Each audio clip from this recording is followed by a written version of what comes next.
अब जो है इस टॉपिक में बताया गया है कि जो क्रांति की जाएगी अब लिबरल्स के द्वारा की जाएगी। लिबरल्स जो हैं जो फ्रीडम चाहते थे, आज़ादी चाहते थे, उनके द्वारा अब क्रांति की जाएगी। अभी लिबरल्स क्या चाहते हैं?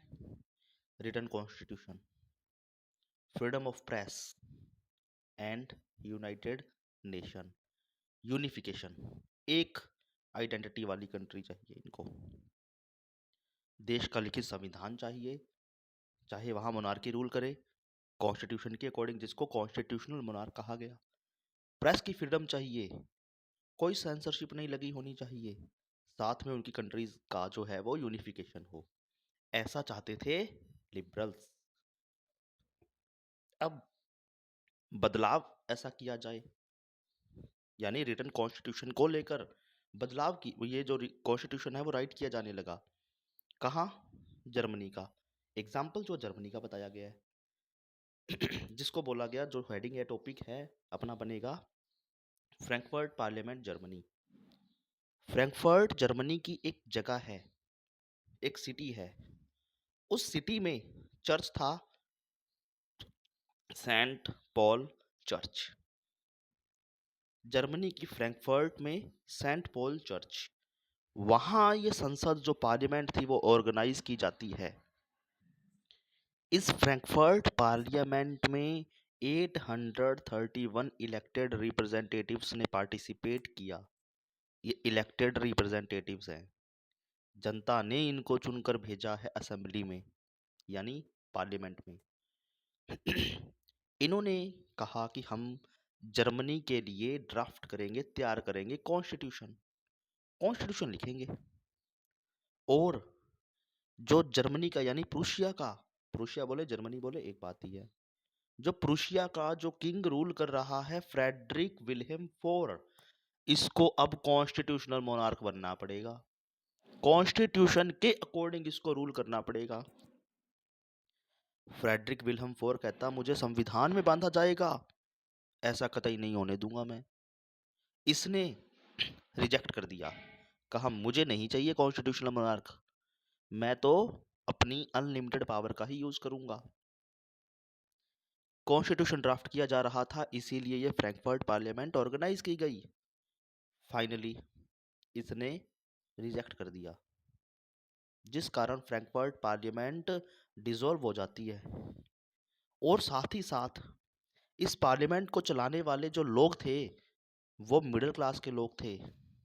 रिच जो लोग थे, मिलिट्री के कुछ लोग थे यहाँ पर, उन्होंने भी इस पार्लियामेंट को अपोज कर दिया, क्योंकि इस पार्लियामेंट पे जो दबदबा था, डोमिनेंस था, वो मिडिल क्लास के लोगों का था। रिच की, अमीर वर्गों की यानी एरिस्टोक्रेट्स की यहाँ वैल्यू ही नहीं थी।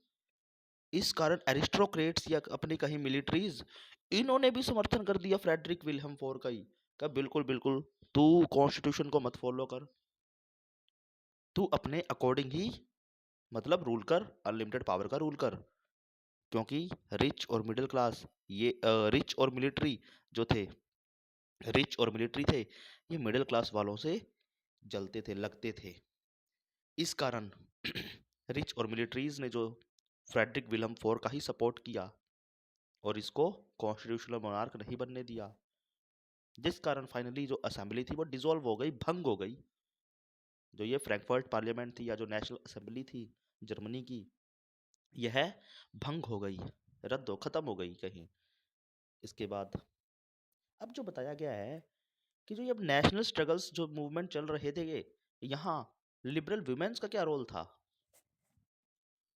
जो मूवमेंट चलाए गए यहाँ महिलाओं का क्या रोल था? महिलाओं को जो है वो एज अ पैसिव सिटीजन ही समझा गया है। अब देखो, अभी अपने इमेज देखेंगे, आगे आगे इमेज दिखाऊंगा मैं आपको, उसमें जो है वो जर्मनी की जो फ्रैंकफर्ट पार्लियामेंट ऑर्गेनाइज की गई है ना,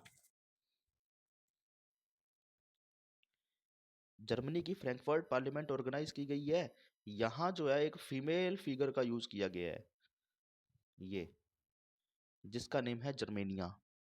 एक तरफ तो फीमेल जो फिगर है, एलिग्रीज है, उनका यूज किया जा रहा है, हालांकि इसके बारे में आगे पढ़ेंगे इस टॉपिक को। तो महिलाओं को तो यानी कि जो है नेशन को यूनाइट करने के लिए यूज भी किया जा रहा है, लेकिन दूसरी तरफ महिलाओं की वैल्यू ही नहीं है।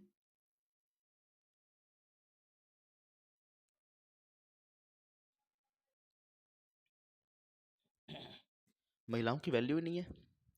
महिलाओं को पैसिव सिटीजन समझा जा रहा है। पॉलिटिक्स में इनको अधिकार ही नहीं है। अभी जो आपको इमेज दिखाई, वहां पर जो ऊपर गैलरी बनी हुई थी, उस गैलरी में महिलाओं को खड़ा कर दिया गया। कहा कि तुम्हें जो है वो इलेक्टेड रिप्रेजेंट, यानी जो तुम्हें है इस पॉलिटिक्स में अधिकार नहीं है। इस कारण जो महिलाएं थी, उन्होंने अपने राइट्स के लिए, अधिकारों के लिए आंदोलन करने शुरू किए। साथ ही साथ उन्होंने अपने न्यूज़पेपर्स को भी जो है इंट्रोड्यूस किया। उन्होंने अपने पॉलिटिकल ग्रुप्स बनाए ताकि महिलाएं अपनी बात सामने रख सके, अपनी बातों को मनवा सके। इसलिए पॉलिटिकल ग्रुप्स इनके द्वारा बनाए गए। महिलाओं ने अपने अधिकारों के लिए काम करना शुरू किया। और जो है बुक में बताया गया है कि जो एक लुइस ओटो पीटर्स नाम की एक फीमेल है, जो कि उस पार्लियामेंट में जो 831 मेंबर्स थे, फ्रैंकफर्ट पार्लियामेंट में 831 मेंबर्स थे, इनमें से इलेक्टेड रिप्रेजेंटेटिव थी वो भी। वो कहती है कि जो मतलब इसका जो एक न्यूज़पेपर भी था, इस अपने न्यूज़पेपर के एडिटोरियल में ये छापती है, लिखती है कब, 21 अप्रैल 1849 को, कि महिलाओं को आज़ादी मिलनी चाहिए। महिलाओं को भी जो है इक्वल राइट्स मिलने चाहिए, राइट टू वोट मिलना चाहिए महिलाओं को भी। ऐसा ये लुइस ओटो पीटर्स अपने एडिटोरियल यानी न्यूज़पेपर में ऐसा छापती है, एक एडिटोरियल छापती है। और फाइनली जो फिगर 10 में दिखाया गया है, महिलाओं को जो है वो गैलरी में खड़े हुए दिखाया गया है, जो आपको इमेज में देखने को मिल जाएगा। अब जो है हम अपने टॉपिक के लास्ट फेज में चल रहे हैं, चैप्टर के लास्ट फेज में, जहाँ क्या बताया गया है। बहुत प्रयास हुए, कभी लिबरल्स कभी रेवोल्यूशनरीज ने प्रयास किए अपने यूनिफिकेशन के लिए। अब फाइनली समय आ चुका है यूनिफिकेशन का। टॉपिक है the making of Germany and Italy. Unification Germany का कैसे हुआ, और अगला पढ़ेंगे इटली का कैसे यूनिफिकेशन हुआ। तो बताया ये गया है 1848 तक जो जर्मनी था वो छोटे छोटे स्मॉल स्टेट्स में डिवाइड हुआ पड़ा था। कितने, 39 बताए थे स्मॉल स्टेट्स जो थे, डिवाइड हुए पड़े थे। सबकी यहाँ अलग अलग जो है वो लैंग्वेज कल्चर वगैरह फॉलो किए जा रहे थे। मिडिल क्लास जो लोग थे वो चाहते थे जर्मनी को यूनाइट करना, लेकिन यूनाइट नहीं करवा पा रहे थे। इसीलिए तो अभी पीछे पड़ा था, फ्रैंकफर्ट पार्लियामेंट ऑर्गेनाइज की गई थी 831 मेंबर्स की, ताकि कॉन्स्टिट्यूशन जो है वो तैयार किया जा सके। और जो फ्रेडरिक विलियम फोर था, उसको कॉन्स्टिट्यूशनल मोनार्क बनाया जा सके, जर्मनी का यूनिफिकेशन करवाया जा सके। लेकिन इस बात के लिए वो फ्रेडरिक विलियम फोर मना कर देता है। इसी बात को यहाँ पर भी थोड़ा बता रखा है कि जो मिडिल क्लास के लोग थे, प्रयास कौन कर रहे थे उस समय, मिडिल मिडिल क्लास के लोग ही। मिडिल क्लास के लोग जर्मनी का यूनिफिकेशन करवाना चाह रहे थे, लेकिन जो रिच लोग थे, उन्होंने सपोर्ट नहीं किया था मिडिल क्लास का। वो सपोर्ट कर रहे थे राजा का, फ्रेडरिक विलियम फोर का सपोर्ट कर रहे थे, उसको गंदे वाला मोनार्क यानी ऑटोक्रेटिक मोनार्क ही रहने के लिए। कॉन्स्टिट्यूशनल मोनार्क नहीं बनने देना चाह रहे थे, कॉन्स्टिट्यूशन के अकॉर्डिंग उसको काम करने नहीं देना चाह रहे थे। एक तो जो ये जो किंग्स थे, राजा थे, क्या कहें, आसपास के जो छोटे मोटे राजा थे, रिच लैंडलॉर्ड्स थे, इन्होंने, और रिच पीपल थे, इन्होंने किंग का सपोर्ट किया, उस फ्रेडरिक विलियम फोर का सपोर्ट किया। साथ ही कुछ जो लैंडलॉर्ड्स थे, जिनके पास अच्छी खासी ज़मीनें थी, अमीर लोग थे, उनको जंकर्स बोला गया जर्मन लैंग्वेज में, उन्होंने भी राजा का ही सपोर्ट किया था। वो मिडिल क्लास का सपोर्ट नहीं कर रहे थे। मिडिल क्लास के लोग चाह रहे थे जर्मनी का यूनिफिकेशन। जंकर्स और छोटे मोटे किंग्स और जो रिच लोग थे, उन्होंने मिडिल क्लास को यूनाइट करने ही नहीं दिया जर्मनी को, जर्मनी का यूनिफिकेशन होने ही नहीं दिया। तो फिर अब ओटो वन बिस्मार्क नाम का व्यक्ति है, ये है, ये क्या करेगा, ये प्रूशिया का सीएम है। प्रूशिया यानी कहें कि वो यहाँ का पहले जो था किंग, वो कौन था, Frederick Wilhelm four. Frederick Wilhelm four king था। फ्रेडरिक विल्हम फोर को हटाकर प्रूशिया का किंग बनाया जाता है, वो विलियम वन को बनाया जाएगा। फ्रेडरिक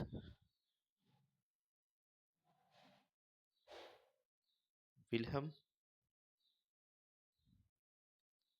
फोर को हटा दिया जाएगा। फिर विलियम वन को विलियम वन को जर्मनी का यानी प्रूशिया का राजा बनाया जाएगा। ओटो वन बिस्मार्क ये काम कर रहा है, विलियम वन को राजा बना रहा है। अभी तक कॉन्स्टिट्यूशनल मोनार्क नहीं है, अभी तक सिर्फ राजा ही है विलियम वन भी। और इस प्रूशिया का सीएम है ये ओटो वन बिस्मार्क, सीएम है। सीएम गाइड करता है, किंग उसके अकॉर्डिंग काम करता है।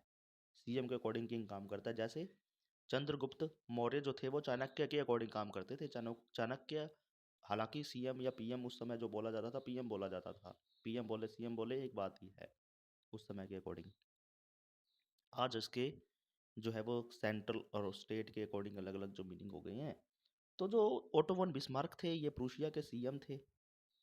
किंग बना दिया गया था विलियम वन को।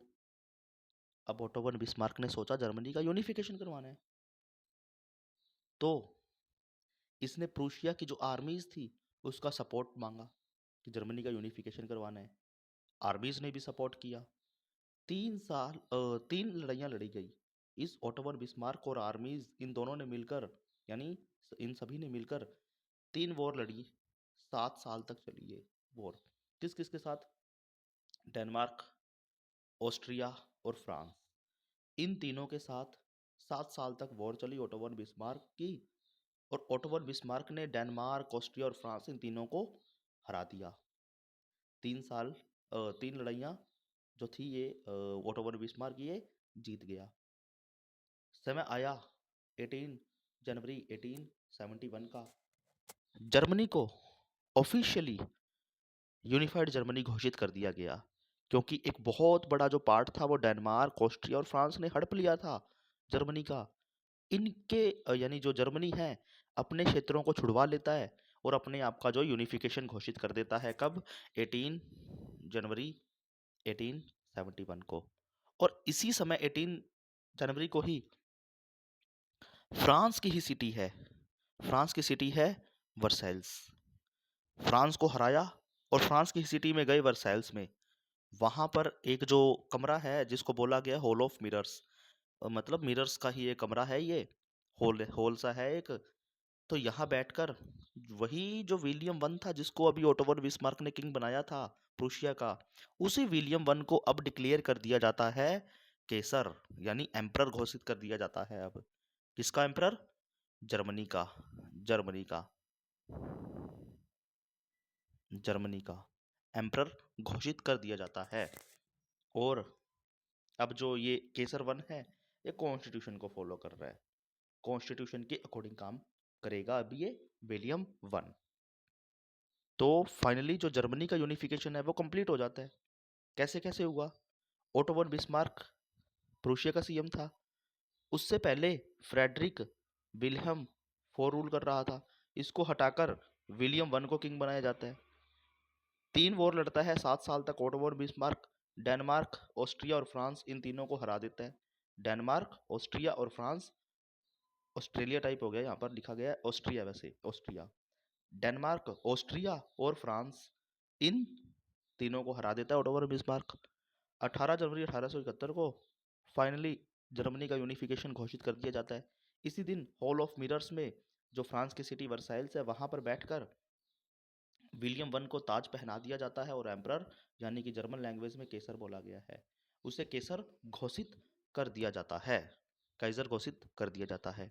अब क्या हुआ, जर्मनी में जर्मनी में बहुत सारे सुधार किए गए। जैसे यहाँ की करेंसी थी वो मॉडर्नाइज कर दी गई, यानी बहुत सारी टाइप की करेंसीज अब यूज़ नहीं की जाएगी, अब एक ही प्रकार की करेंसी यूज़ की जाएगी। जिससे जो ट्रेड है वो अच्छा हो सके, फल फूल सके, बिजनेस जो है वो ग्रो कर सके। बैंकिंग सिस्टम में सुधार किया गया, नए लॉ बनाए गए, जुडिशियल सिस्टम थी, जुडिशरी थी, इसमें सुधार किया गया। तो ऐसे जो फाइनली है जर्मनी का यूनिफिकेशन कंप्लीट हुआ। इंपॉर्टेंट क्वेश्चन नेक्स्ट है यूनिफिकेशन ऑफ इटली। इटली का कैसे यूनिफिकेशन हुआ? मिड 19th सेंचुरी तक इटली जो था वो 7 स्टेट्स में डिवाइड हुआ पड़ा था। कुछ स्टेट्स हैं वो देख लेते हैं कौन कौन सी हैं, सारे नहीं बताए गए हैं। इटली जो था वो 7 स्टेट्स में डिवाइड हुआ पड़ा था। इटली का जो नॉर्थ वाला पार्ट था, ऊपर वाला पार्ट जो था वो लोम्बार्डी क्षेत्र, वो था लोम्बार्डी क्षेत्र। यहाँ कौन रूल कर रहा था, किसने कब्जा कर रखा है? ऑस्ट्रियन हैब्सबर्ग ने। हैब्सबर्ग एम्पायर जो पढ़ा था हमने, वहाँ जो है वो हैब्सबर्ग एम्पायर है, उसने कब्जा कर रखा है लोम्बार्डी वाला क्षेत्र जो नॉर्थ इटली में था। ये वर्ड पहले भी लिखा था अपने जब हैब्सबर्ग एम्पायर का एग्जाम्पल समझ रहे थे। तो नॉर्थ इटली जो लोम्बार्डी वाला क्षेत्र है, यहाँ पर ऑस्ट्रियन हैब्सबर्ग ने कब्जा कर रखा है। सेंट्रल इटली पर किसने कब्जा कर रखा है? पोप ने कब्जा कर रखा है, यानी कि धार्मिक गुरु, फादर फुदर जो ये होते हैं, ये इनके क्रिश्चियंस के। साउथ इटली में कब्जा कर रखा है बर्बन किंग्स। स्पेन की बर्बन किंग्स है, ये फ्रांस की नहीं है। एक फ्रांस में जो है ये बर्बन डायनेस्टी थी, एक स्पेन में बर्बन डायनेस्टी है। तो स्पेन का जो बर्बन किंग है उसने कंट्रोल कर रखा है, कब्जा कर रखा है साउथ इटली को।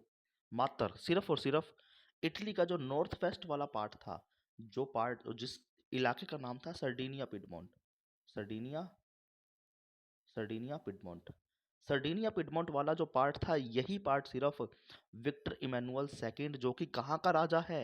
इटली का राजा है। इटली का जो राजा था विक्टर इमैनुअल सेकंड, इसके द्वारा रूल किया जा रहा है नॉर्थ वेस्ट वाला पार्ट जो कि सर्डिनिया पिडमोंट है। बाकी क्षेत्र कब्जे में है। एक आगे और क्षेत्र बता रखा है जिसका नाम है पेपल स्टेट्स, पेपल स्टेट। ये भी कब्जा कर रखा है किसने? फ्रांस ने। अब देखो, फ्रांस ने अभी पीछे पड़ा था unification of Italy. Unification Italy में भी जो ये फ्रांस था, फ्रांस ने जर्मनी को भी कब्जा कर रखा था। फ्रांस ने जो पेपल स्टेट्स है, जो पेपल स्टेट्स है, इसको फ्रांस ने कब्जा कर रखा है, इसके इटली के पार्ट को भी। यानी फ्रांस ने हर जगह जो है वो टांग अड़ा रखी है। अब क्या था? ये तो इसका डिवीजन बताया, 1 2 3 4 और एक पेपल स्टेट्स 5। बाकी दो की बात नहीं बता रखी है, कैसे कैसे क्या कुछ था। इसके बाद 1830 का जो दशक था, समय था, हमने ग्युसेपे मैज़नी के बारे में पढ़ा था पहले। अब ग्युसेपे मैज़नी चाह रहा था उस समय इटली का यूनिफिकेशन करना, लेकिन जो ड्यूक मैटरनिक था वो ग्युसेपे मैज़नी को बदलाव नहीं करने दे रहा था, क्योंकि वो जो ड्यूक मैटरनिक था वो ओल्ड मोनार्कियल सिस्टम, पुरानी व्यवस्थाओं को चाहता था कि वही पुरानी व्यवस्थाएं लागू की जा सके। इस कारण जो है इटली का यूनिफिकेशन ग्युसेपे मैज़नी नहीं करवा पाता है। 1859 में 1859 में जो ये सर्डिनिया पिडमोंट वाला पार्ट था ना, जहाँ का किंग है, जो किंग के क्षेत्र, किंग के कब्जे में जो एकमात्र जो एरिया है वही है, बाकी तो दूसरों ने कब्जा कर रखा था। तो सर्डिनिया पिडमोंट वाला जो क्षेत्र है, यहाँ पर किंग कौन है? Victor Emmanuel second. और इसका सीएम कौन है? सर्डिनिया पिडमोंट का सीएम कौन है? Count Cavour, count Camillo D Cavour करके इसका पूरा नेम था। इसने क्या किया? जो ये यहाँ का सीएम था, ये जाता है नॉर्थ इटली, यहाँ यानी कि नॉर्थ वेस्ट में, नॉर्थ वेस्ट से जाता है नॉर्थ इटली। नॉर्थ इटली में किसने रूल कर रखा है, कब्जा कर रखा है? ऑस्ट्रियन हैब्सबर्ग ने। ऑस्ट्रियन हैब्सबर्ग को जाकर हरा देता है ये। कौन? जो नॉर्थ वेस्ट पार्ट, जो सर्डिनिया पिडमोंट का सीएम है, ये इस लोम्बार्डी के क्षेत्र में जिसने कब्जा कर रखा है ऑस्ट्रियन हैब्सबर्ग ने, इसको जाकर हरा देता है सीएम। कहाँ का सीएम? जो सर्डिनिया पिडमोंट का सीएम, यानी विक्टर इमैनुअल सेकंड का जो सीएम है, वो हरा देता है इनको। अब हेल्प कौन कर रहा है? फ्रांस। फ्रांस ने हेल्प किया ऑस्ट्रियन हैब्सबर्ग को हराने में। कौन? यानी कि जो ये कैवूर था, कैवूर था, इसकी हेल्प कर रहा है फ्रांस, ताकि जो ऑस्ट्रियन हैब्सबर्ग है इसको हराया जा सके। और दूसरी तरफ इसी फ्रांस ने इटली के क्षेत्र पैपल स्टेट को भी कब्जा कर रखा है, जो अभी थोड़ी देर पहले आपको बताई, पैपल स्टेट को भी कब्जा कर रखा है। तो अब क्या हुआ, एक जो क्षेत्र था, यानी ये जो क्षेत्र था मतलब हमारे कब्जे, मतलब इटली के कब्जे में आ गया, इटली ने वापस छुड़वा लिया इसको। नॉर्थ इटली वाला पार्ट इटली का पार्ट बन गया। एक तो ये ऑलरेडी था ही, अब ये भी बन गया। सेंट्रल इटली की घटना नहीं बता रखी, कैसे सेंट्रल इटली को जो है वो पोप से छुड़वाया गया। बात मनाई होगी, ट्रीटी वगैरह की होगी, ट्रीटी के थ्रू सेंट्रल इटली को भी जो है इसमें मिला लिया गया। अब साउथ इटली की बारी आई। साउथ इटली में स्पेन रूल कर रहा है, स्पेन की जो बर्बन किंग्स है वह रूल कर रहा है। तो अब अगले ही साल 1859 के बाद 1860 की घटना। अब व्यक्ति का नेम है ग्युसेपे गैरिबाल्डी। वो ग्युसेपे मैजनी था, ये मैजनी था, ये गैरिबाल्डी है। तो ग्युसेपे गैरिबाल्डी जाता है स्पेन, ग्युसेपे गैरिबाल्डी स्पेन जाता है, और ये जो साउथ इटली जाता है, और साउथ इटली में जो स्पेनिश रूल कर रहे हैं, किंग जो रूल कर रहे हैं साउथ इटली में, इनको जाके हरा देता है। कौन? ग्युसेपे गैरिबाल्डी। और साउथ इटली के ही कुछ लोकल किसान थे, पीजेंट थे, उन्होंने ग्युसेपे गैरिबाल्डी की हेल्प की। ग्युसेपे गैरिबाल्डी की हेल्प किसने की? ग्युसेपे गैरिबाल्डी की हेल्प किसने की? पीजेंट्स ने, किसानों ने। और हरा दिया गया किसको? स्पेन को हरा दिया। अब ये वाला पार्ट पहले, ये वाला पार्ट भी आ गया, अब साउथ इटली वाला पार्ट भी ये इसका पार्ट बन चुका है, यानी कि अब हो गया यूनिफिकेशन। अब एक इंटरेस्टिंग सी जो है वो स्टोरी बता गई है कि जो किसान थे ना, जो ये साउथ इटली वाले किसान थे जिन्होंने ग्युसेपे गैरिबाल्डी की हेल्प की है स्पेनिश रूलर को हराने के लिए, ये क्या सोच रहे थे किसान, पहले देख लेते हैं क्या हुआ। 1861 अगले ही साल विक्टर इमैनुअल सेकंड को डिक्लेयर कर दिया गया यूनाइटेड इटली का किंग। विक्टर इमैनुअल सेकंड कहाँ रूल कर रहा था? नॉर्थ वेस्ट वाले पार्ट में, ठीक है। ये जो क्षेत्र था सिर्फ और सिर्फ वो इटली के कब्जे में था। अब फाइनली क्या हुआ, 1861 में विक्टर इमैनुअल को घोषित कर दिया गया यूनाइटेड इटली का किंग। लेकिन अभी कंप्लीट नहीं हुआ यूनिफिकेशन अभी इटली का, अभी देखेंगे आगे। और तो पीछे की जो घटना बताई गई है वो किसानों वाली, कि जो ये किसान थे ना साउथ इटली के, ये इन किसानों को क्या लगा कि हम इस ग्युसेपे गैरिबाल्डी की हेल्प इसलिए कर रहे हैं क्योंकि जो विक्टर इमैनुअल सेकंड की वाइफ लातालिया है ना, लातालिया को कब्जा कर रखा है स्पेनिश रूलर ने। इसीलिए किसानों ने सोचा कि हमें हेल्प करनी पड़ेगी अपने राजा की रानी को बचाने के लिए।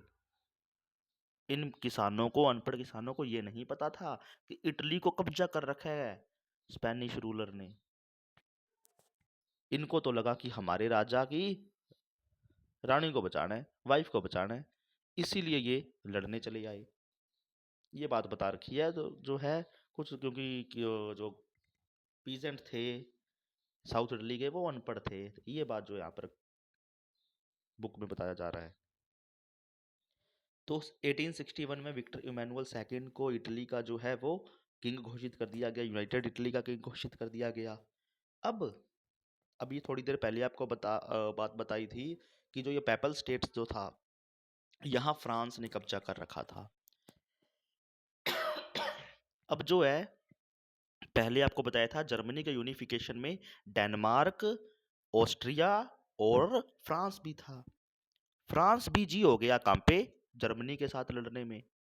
जब फ्रांस बिजी हो गया जर्मनी के साथ लड़ने में, उस समय विक्टर इमैनुअल सेकंड को मौका मिला और इसने अपने पेपल स्टेट्स को छुड़वा लिया। अब 20 सितंबर 1870 को यह घटना घटी। एक रोम वाला पार्ट और एक पेपल स्टेट्स वाला पार्ट, इसको अब फाइनली इटली में मिला लिया गया। तो अब जाकर 20 सितंबर 1870 को, 20 सितंबर 1870 को फाइनली इटली का यूनिफिकेशन कंप्लीट होता है। अब इसके बाद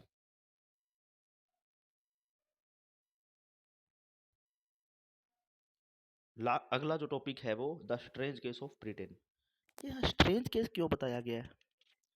क्योंकि ब्रिटेन ने यूनिफिकेशन नहीं किया, इसने कब्जा किया है। इसने अलग अलग क्षेत्रों को कब्जा किया, उसी को अपने पढ़ना है यहाँ पे। क्या बताया गया है, 18th सेंचुरी तक जो ये ब्रिटिश है ना, ब्रिटिश नेशन, जो ये ब्रिटिश मतलब आइलैंड है अपने, कहीं जो अटलांटिक ओशियन है, अटलांटिक ओशियन के इस तरफ है नॉर्थ अमेरिका, साउथ अमेरिका, इधर अटलांटिक ओशियन, और इधर जो यूरोप आइलैंड सा है, एक आइलैंड, ब्रिटिश आइलैंड। तो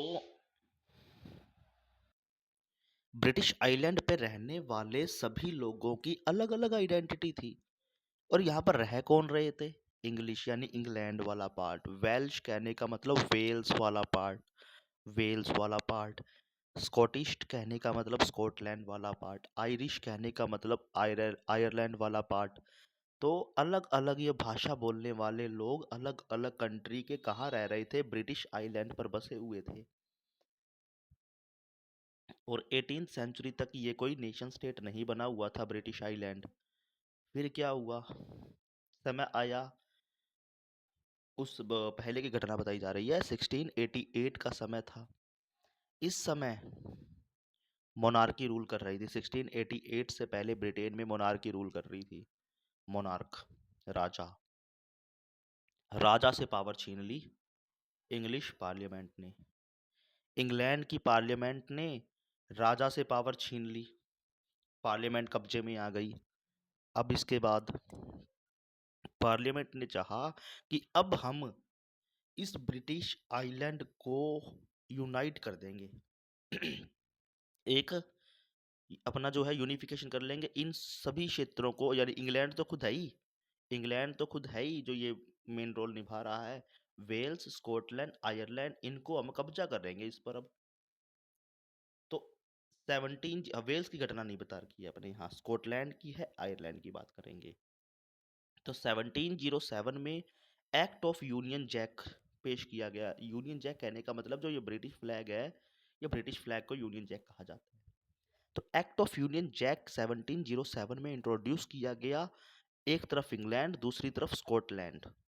इंग्लैंड ने स्कॉटलैंड को कहा कि शामिल हो जा हमारे साथ, जबरदस्ती फोर्सफुली इंग्लैंड ने स्कॉटलैंड को अपने क्षेत्र में मिला लिया, और United kingdom of great Britain का फॉर्मेशन हो गया। अभी अभी जो है वो अ, ऐसे इस प्रकार से जो है इंग्लैंड डिवाइड हुआ पड़ा था, एक तरफ है स्कॉटलैंड, एक तरफ है वेल्स, एक तरफ है इंग्लैंड, और इधर है नॉर्थ आयरलैंड। इसको कॉमनली जो अपने बोलते हैं वो United kingdom of great Britain बोलते हैं, एक दो तीन चार, इन चार क्षेत्रों को। तो 1707 में एक्ट ऑफ यूनियन जैक पास किया गया, इंट्रोड्यूस किया गया, इंग्लैंड ने स्कॉटलैंड पर कब्जा कर लिया, स्कॉटलैंड को अपना पार्ट बना लिया, और United kingdom of great Britain का फॉर्मेशन हो गया। अब क्या था, स्कॉटलैंड भी अब जो है वो यूके का पार्ट बन चुका है, लेकिन जो पार्लियामेंट है वहां पर स्कॉटलैंड को कोई वैल्यू नहीं दी जा रही। ब्रिटिश जो इंग्लिश लोग हैं वही हैं, इंग्लैंड के लोग हैं वही अपना डोमिनेंस वहां पर जो है बनाए रखे हैं। स्कॉटलैंड के लोग कौन सी भाषा बोल रहे थे, स्कॉटिश, तो स्कॉटिश लैंग्वेज इनको बोली नहीं दी जा रही। इनका कल्चर जो स्कॉट कल्चर था इनको बैन कर दिया। इनकी लैंग्वेज थी गैलिक लैंग्वेज, गैलिक लैंग्वेज थी, इसको बैन कर दी। किसने बैन कर दिया, इंग्लैंड ने, कहा तुम्हें इंग्लिश कल्चर फॉलो करना पड़ेगा। स्कॉटलैंड बेचारा परेशान है, लेकिन एक्ट ऑफ यूनियन जैक पास हो चुका है 1707 में ही। स्कॉटलैंड को अब इंग्लैंड का पार्ट बनकर रहना पड़ा, और आज तक ये स्कॉटलैंड इंग्लैंड का पार्ट ही है। दूसरी तरफ वेल्स की बात करनी नहीं है, आयरिश यानी आयरलैंड की बात करते हैं अब। आयरलैंड जो है वो अभी आपको बताया, इस तरफ तो ये तीन थे, स्कॉटलैंड, वेल्स और इंग्लैंड। इधर से एस से स्कॉटलैंड, ई से इंग्लैंड, डब्ल्यू से वेल्स। इस तरफ है पूरा आयरलैंड। आयरलैंड का जो नॉर्थ वाला पार्ट है ये इसका पार्ट है, ये ब्रिटेन का पार्ट है, ये इंडिपेंडेंट है आज भी, जो काटा मारा ये इंडिपेंडेंट है आज भी। तो जो ये आयरलैंड था ये दो पार्ट में डिवाइड हुआ पड़ा था, एक तरफ थे प्रोटेस्टेंट, एक तरफ थे कैथोलिक। जैसे क्रिश्चियंस हैं, क्रिश्चियंस टू पार्ट में डिवाइड हुए पड़े, या प्रोटेस्टेंट और कैथोलिक्स। जैसे मुस्लिम सिया और सुन्नी मुस्लिम्स हैं, वैसे ही प्रोटेस्टेंट्स और कैथोलिक्स। तो जो प्रोटेस्टेंट्स थे, इनको सपोर्ट मिल रहा था ब्रिटेन का। अब यहाँ पर ये जो इंग्लैंड वाले हैं, इंग्लैंड में भी क्या कौन सा रिलीजन है? क्रिश्चियंस का प्रोटेस्टेंट है। और यही प्रोटेस्टेंट जो ये आयरलैंड था, आयरलैंड के नॉर्थ वाले पार्ट में जो प्रोटेस्टेंट्स हैं, इनको सपोर्ट कर रहे हैं। इस प्रोटेस्टेंट्स को, मेन इंग्लैंड के जो प्रोटेस्टेंट्स हैं, उनका सपोर्ट मिल रहा है, ताकि पूरे पूरे आयरलैंड को इंग्लैंड का पार्ट बनाया जा सके। पूरे आयरलैंड को इंग्लैंड का पार्ट बनाया जा सके, इसलिए। लेकिन जो ये कैथोलिक्स हैं, ये इंग्लैंड का पार्ट बनना ही नहीं चाहते। इस कारण इंग्लैंड के प्रोटेस्टेंट्स ने आयरलैंड के प्रोटेस्टेंट्स को सपोर्ट किया, हथियार वगैरह दिए, मारो इनको, इन कैथोलिक्स को मारो, कैथोलिक्स को मारो। यही बात यहाँ लिख रखी है, इंग्लैंड सपोर्टेड प्रोटेस्टेंट जो आयरलैंड के थे। कैथोलिक रिवोल्टेड, कैथोलिक्स ने रिवोल्ट कर दिया। जैसा एग्जाम्पल बता रखा है 1789 का, 98 का। एक आयरलैंड का, यानी जो कैथोलिक साउथ वाला पार्ट था, कैथोलिक कैथोलिक ही एक व्यक्ति है, कैथोलिक को फॉलो करने वाला व्यक्ति है, वोल्फटॉन। वोल्फटॉन ने प्रोटेस्टेंट, आयरलैंड का जो नॉर्थ वाला प्रोटेस्टेंट है, और साथ में इंग्लैंड का जो प्रोटेस्टेंट है, इन दोनों का विरोध कर दिया। इन दोनों का विरोध कर दिया और कहा हमें शामिल नहीं होना, हमें इंग्लैंड के साथ शामिल नहीं होना। लेकिन इस वोल्फटॉन के रेवोल्यूशन को इस प्रोटेस्टेंट और इंग्लैंड ने के प्रोटेस्टेंट्स ने मिलकर, यानी कहें इंग्लैंड ने कैथोलिक के रिवोल्ट को दबा दिया, यानी वोल्फटॉन के रिवोल्ट को दबा दिया। ब्रिटिशर्स की हेल्प से अंग्रेजों ने दबा दिया इस रिवोल्ट को। फाइनली समय आया 1801 का। आयरलैंड का जो नॉर्थ वाला पार्ट था, वो ही कब्जे में आ गया इनके, इंग्लैंड के कब्जे में। ये जो कैथोलिक वाला पार्ट था, कब्जे में नहीं आया, और आज ये इंडिपेंडेंट है। तो लगाते हैं ये रिपब्लिक ऑफ आयरलैंड, यानी हम अब जो है बस किसी कब्जे में नहीं है। अब फिर क्या हुआ, ये जो अब मैं एक जो मैप बनाकर बता देता हूँ आपको। यहाँ अटलांटिक ओशियन है, इधर जो है ये पार्ट है, यूरोप का पार्ट है। यूरोप में भी एक छोटा सा आइलैंड है, सिंपली बना लेते हैं। एक है इंग्लैंड, स्कॉटलैंड, एक है इंग्लैंड, एक है वेल्स। तो इंग्लैंड ने वेल्स पर कब्जा किया, कैसे किया नहीं बता रखा। स्कॉटलैंड पर कब्जा कर लिया, बता दिया 1707 में। आयरलैंड था इस तरफ, आयरलैंड का जो नॉर्थ वाला पार्ट है, इसको भी कब्जे में कर लिया। तो ये वाला जो पोर्शन है, इसको बोलते हैं UK, United kingdom of great Britain. Great Britain, Britain का एक बहुत बड़ा किंगडम है ये बात बता रखी है। तो अब क्या किया इन अंग्रेजों ने, कहा कि हमें देखो, स्कॉटलैंड में भी, वेल्स में भी, नॉर्थ आयरलैंड में भी अंग्रेजी कल्चर प्रमोट करना है। तो फिर इन्होंने क्या किया, अंग्रेजी कल्चर प्रमोट करने के लिए, अंग्रेजी कल्चर प्रमोट करने के लिए इन्होंने ब्रिटिश फ्लैग इंट्रोड्यूस किया, जिसका नेम था यूनियन जैक। वही ये यूनियन जैक वाला, ऐसा ब्रिटिश फ्लैग इन्होंने इंट्रोड्यूस किया, ताकि जो सबकी आइडेंटिटी कैसी हो, ब्रिटिश आइडेंटिटी हो, चाहे वो स्कॉटलैंड का, चाहे वो वेल्स का हो, चाहे वो आयरलैंड का हो, चाहे वो खुद इंग्लैंड हो। तो ये कहते हैं कि अपने इंग्लिश कल्चर ही फॉलो किया जाएगा। यूनियन जैक इंट्रोड्यूस किया, और नेशनल एंथम इन्होंने इंट्रोड्यूस किया, God save our Nobel king. हमारे जो है किंग को सब भगवान ने बचा लिया है, ऐसा ऐसा करके इन्होंने जो है अपना नेशनल एंथम इंट्रोड्यूस कर दिया। शॉर्ट क्वेश्चन यहाँ से बनेंगे, ठीक है। तो ब्रिटेन ने अपनी कॉमन आइडेंटिटी इंट्रोड्यूस कर दी और थोप दिया स्कॉटलैंड, नॉर्थ आयरलैंड और वेल्स वालों पर अपना कल्चर थोप दिया। ये घटना बताई ब्रिटेन की। अब जो सेकंड लास्ट टॉपिक है, विजुअलाइजिंग द नेशन, इसमें क्या बताया गया है कि अपने देश में जो है नेशनलिज्म की फीलिंग एमर्ज करने के लिए फीमेल का यूज़ किया गया। फीमेल फिगर्स बनाई गई, मतलब फीमेल एलेगरीज बनाई गई। ये जो फीमेल एलेगरीज थी, ये लिबर्टी, आज़ादी, जस्टिस, रिपब्लिक, जनता के द्वारा सरकार चुनी जाए, इन सब को प्रमोट कर रही थी। ये सब चीज़ें शो करने के लिए फीमेल एलेगरीज का यूज़ किया गया, जैसे कि भारत में भारत माता। हाँ, भारत माता का नाम सुनते ही हमारे जो है नेशनलिज्म की फीलिंग एमर्ज हो जाती है, भावनाएं जाग उठती है। इसी प्रकार से अलग अलग देशों में, जैसे जर्मनी और अपने जो है यहाँ पर फ्रांस की बात करेंगे, कि वहाँ पर नेशनलिज्म की फीलिंग को एमर्ज करने के लिए महिला रूपक का, फीमेल एलेगरी का यूज़ किया गया। मैरियाना जो फीमेल एलेगरी थी वो फ्रांस की थी, जर्मेनिया फीमेल एलेगरी जर्मनी की थी। मैरियाना जो थी उसको रेड कैप दिखाया गया है, red cap, try colour flag, red cap try colour का फ्लैग भी है इसके हाथ में, कहीं दिखाया गया है कुछ, ठीक है, इस इमेज में नहीं है। और साथ में जो है वो कोकेड, जो उसकी हैट सी है, हैट में एक रिबन सा दिखाया गया है, हैट में कुछ रिबन सा यहाँ पर दिखाया गया, उसको कोकेड बोला गया है। तो ऐसा सा जो कुछ था मैरियाना के लिए इंट्रोड्यूस शो किया गया है। तो फीमेल एलेगरी फ्रांस की कौन थी? मैरियाना थी। जर्मनी की, जर्मेनिया जो थी वो जर्मनी की फीमेल एलेगरी थी। जर्मेनिया जो है उसने ओक लीव जो है वो पहन रखे हैं, जो कि किसको शो करते हैं? स्ट्रेंथ और हीरोइज्म को। जर्मनी की जो स्ट्रेंथ है, हीरोइज्म है, वो ओक लीव से इंट्रोड्यूस किया जाता है, इसीलिए जर्मनी की जो फीमेल एलेगरी जर्मेनिया है, इसको ओक लीव से है वो पहने हुए दिखाया गया है। ये इसके जो है ओक लीव्स जो है वो सिर पर दिखाए गए हैं। ऐसे ही ब्रिटेन की जो फीमेल एलिगरी है वो ब्रिटानिया है। ब्रिटेन की जो फीमेल एलिगरी है ब्रिटानिया है, वो बुक के फिगर 20 में दिखाया गया है।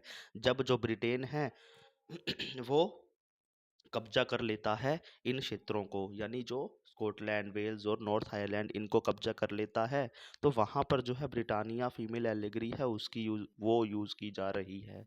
ये छोटा सा टॉपिक इसमें है, ठीक है। ये फिगर मैरियाना, जर्मेनिया, और ये जर्मेनिया जो है यहाँ पर शो की गई है जब फ्रैंकफर्ट पार्लियामेंट इंट्रोड्यूस की गई थी उस समय। अब जो लास्ट टॉपिक है वो है नेशनलिज्म एंड इंपीरियलिज्म। नेशनलिज्म कहने का मीनिंग होता है हमारे कंट्री के प्रति हमारा लव डिवोशन, हमारा जो हमारी देशभक्ति है वो। लेकिन जब हमारी देशभक्ति किसी दूसरे कंट्रीज को हड़पने के लिए बन जाए, यानी कि अपने देश की मैं भावना जगाकर, नेशनलिज्म की फीलिंग जगाकर दूसरे कंट्री को कब्जा करने लग जाऊं, इस प्रोसेस को इंपीरियलिज्म कहते हैं। नेशनलिज्म कहने का मीनिंग कि हम अपने देश से बहुत लगाव करते हैं, प्रेम करते हैं, हमने अपने देश को यूनाइट कर लिया, लेकिन हमने आसपास की कंट्रीज़ में कब्जा कर लिया। जब हम आसपास की कंट्रीज़ में कब्जा कर लेते हैं, उस प्रोसेस को इंपीरियलिज्म कहते हैं। जैसा कि ब्रिटिशर्स ने इंडिया पर कब्जा कर लिया था, इंपीरियल बना लिया था इंडिया को कब्जा कर लिया था। अब ये क्यों बताया गया है, समझना इसको।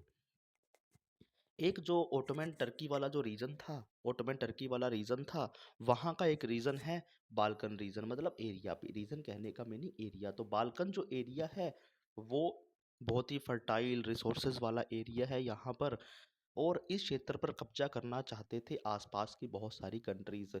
और इस बाल्कन रीजन में रहने वाली लगभग 14-15 कंट्रीज है, उसमें से रोमानिया, बुल्गारिया, हर्जगोविनिया, बोस्निया, ऐसे करके बहुत सारी कंट्रीज थी जो कि इस बाल्कन रीजन में रह रही थी। ये जो कंट्रीज थी, ये ऑटोमन एम्पायर जो था उससे आज़ादी चाहते थे। ये कंट्रीज भी आज़ादी चाहते थे ये कंट्रीज।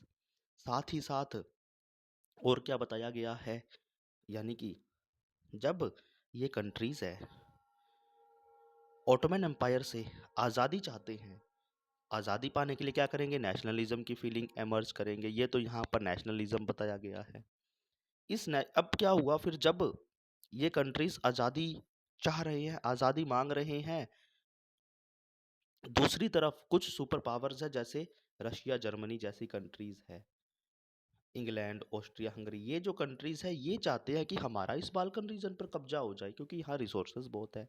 इस बाल्कन रीजन में बहुत सारी कंट्रीज रहती है, जर्मनी, जो ये रोमानिया, बुल्गारिया जैसी कंट्रीज है, ये इससे, इस बाल्कन रीजन से आज़ादी चाहती है। दूसरी तरफ ये जो कंट्रीज है ये इस पर कब्जा करना चाहते हैं वापस, क्योंकि यहाँ पर रिसोर्सेज बहुत है। ये जो कंट्रीज है इस पर कब्जा करना चाहते हैं क्योंकि इस बाल्कन रीजन में रिसोर्सेज बहुत है। जो रशिया, जर्मनी, इंग्लैंड और ऑस्ट्रो हंगरी और बहुत सारी कंट्रीज इस बाल्कन रीजन पर जो कब्जा करना चाह रही थी, इस कारण इन्हीं में आपस में ही छोटे छोटे युद्ध होने शुरू हुए। अब क्या बताया था आपको, जब एक देश दूसरे पर कब्जा चाहता है, दूसरे पर कब्जा करना चाहता है, उस प्रोसेस को इंपीरियलिज्म कहते हैं। तो ये इंपीरियल बनाना चाह रहे हैं इसको, आपस में ही इनमें युद्ध होने लगे। फिर यही युद्ध कारण बना 1914 का फर्स्ट वर्ल्ड वॉर का।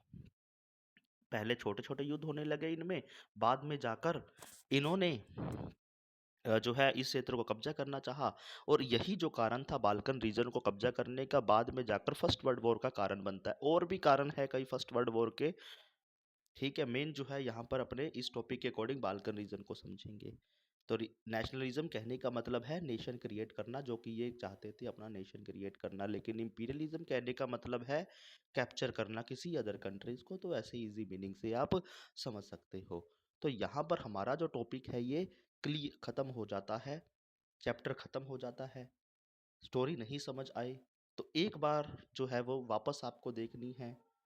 वन शॉट में मैंने अपने अकॉर्डिंग बहुत ही ईजी तरीके से पूरी स्टोरी रिकॉल करने की कोशिश की है, क्योंकि ये जो चैप्टर है वो अलग अलग पार्ट में डिवाइड हुआ पड़ा है। कभी कहाँ से क्या उठाकर पढ़ा दिया जा रहा है, कभी क्या पढ़ा दिया जा रहा है। तो सिस्टमेटिक तरीके से शॉर्ट टर्म में, कम शब्दों में कंपाइल करके जो है लगभग 25 पेजेस में, वैसे तो जो पेजेस है 10 पेजेस में ये चैप्टर कंप्लीट कर दिया। यहाँ स्लाइड्स जो लगाई है वो 25 स्लाइड्स में बहुत ही कम समय में कंप्लीट स्टोरी आपको बता दी गई है। एक बार दो बार आप देखेंगे इस स्टोरी को, समझ ज़रूर आएगी। Thank you. ऐसे ही जो है नेक्स्ट चैप्टर की वीडियो बहुत जल्द आ जाएगी। Thank you for watching.